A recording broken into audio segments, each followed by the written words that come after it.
And we are back. Day 21 updates. It's actually day 20 and a half. So, in about 12 hours from now, it'll be day 21. So, but I figured I'd just give you guys an update. As you can see, our germination rates are really, really, really good. Most of these I just put one seed in. If I did put two, I ripped the extra plant out. You see a little true leaves coming on these. Just a couple of them. So yeah, how am I doing? What do I think of this?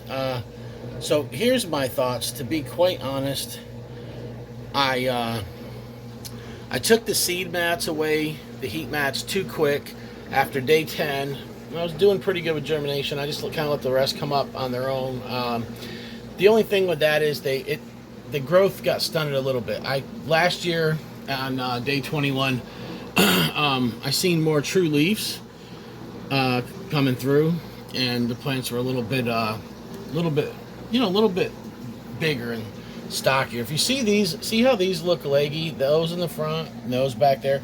The reason why that is because those right here are the lemon ghostly jalapeno. So they have some jalapeno that was bred in at one point, and then those are the New Mex lemon spice jalapeno. So that's why they're leggy like that.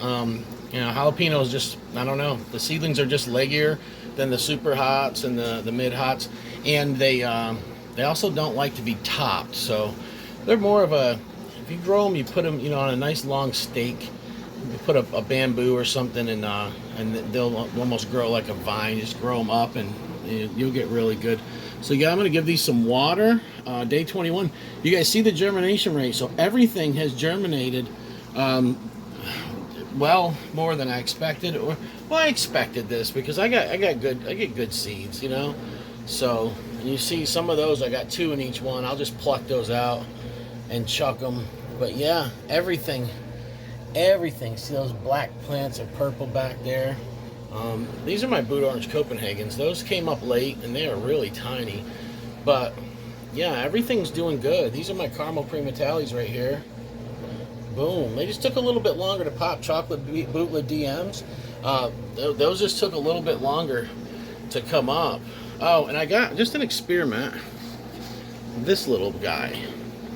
So what I did with this was I actually put one seed in 3 little pots like this, and with absolutely no heat mat, seed mat at all, just as an experiment to see how long it would take. This one popped at about day 14, and then another one just popped last night, so that would be day 19. Yeah, just experimenting. This is a white Moruga, so I just want one plant of that this year. I had one last year, and it's a good pepper, And another thing is, I'll show you guys real quick. I take this little fan, and I just kind of go like that. You guys see it? It just ruffles them a little bit. And what I'll do is I'll go around and, kind of rough these up a little bit with this little fan. That strengthens them, even from a young age. Or I can just set it there. I do have another fan that's like a fan that you would use at your desk, in your office. Now I will put that on them once they get a little bit bigger. And then I have a big oscillating fan that I use when they get a little bit bigger than that. But yeah, get the little fan going on them. Try to do that when they get to this size, probably once a day, just a little bit. You can also kind of just rough them with your finger, rough them with your hand a little bit. I've heard that works. There is a weird looking one back there. And sometimes you get these kind of deformed ones going on. So that's it, man. Yeah, I can't complain. That's the Primatalis back there. They are doing excellent. Like I said, though, these are doing really good. I took them further away. They were 2 inches from the lights. This one's about 4.5. This one's about 5 inches away from the light. Just because I didn't want anything to get burned up. So I did take them down a little bit further. They won't get too leggy. These lights are 5,000 lumen and 6,500 Kelvin. So they're not going to get too leggy. They got a more than adequate light for this. And so what I'll do is I'll start giving them some of the Fox Farm, the Omri Organic, the back guano and earthworm castings. They will start getting some of that sometime in the next week. I'll put a half, whatever the dosage is. I mean, I just put a cap full in like a half-gallon vinegar jar and shake it up, and it just, I give them a little bit of nutrients. This seed starter is Epsoma Organic Seed Starter.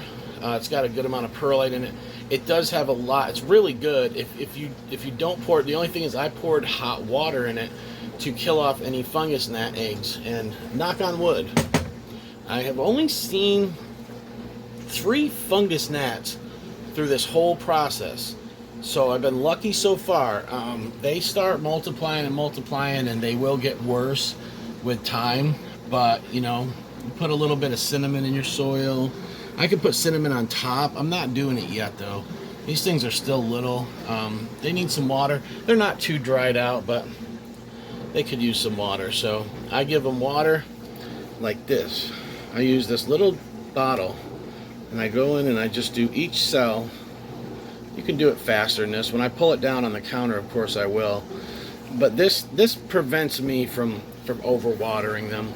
And then at nighttime I come in with a spray bottle and I give them a little spritz like that, just to make sure that the soil is damp and that they have a little humidity. Because in the nighttime, the heat kicks on this time of year, and the air gets a little bit dry. So that's that's how I do things. Yeah, and I make mistakes. The mistake I made this year, so far, look at this, little tiny plants. I already made a mistake. The mistake I made is I took the seed mat away too soon, and I meant to do it, and I don't really regret it too much. I wanted to make sure that nothing got burned out. I did have thermostats and everything, but I still was just being overly cautious, and I'm like, let them just grow at their own pace. Last year, I left the seed mats on longer, and they grew almost too fast. They literally just blew up. I ended up having to double top most of my plants last year because I started too early and everything was ahead of schedule. Like the growth rate was phenomenal on them. So this year I started way later, a month and a half later, and I took the seed mat off. So I will still have my plants will be fully ready to go outside 3rd week of April, unless the weather's looking bad, and then I'll wait till May 1st. No hurry, guys. You don't want to rush perfection. Yeah.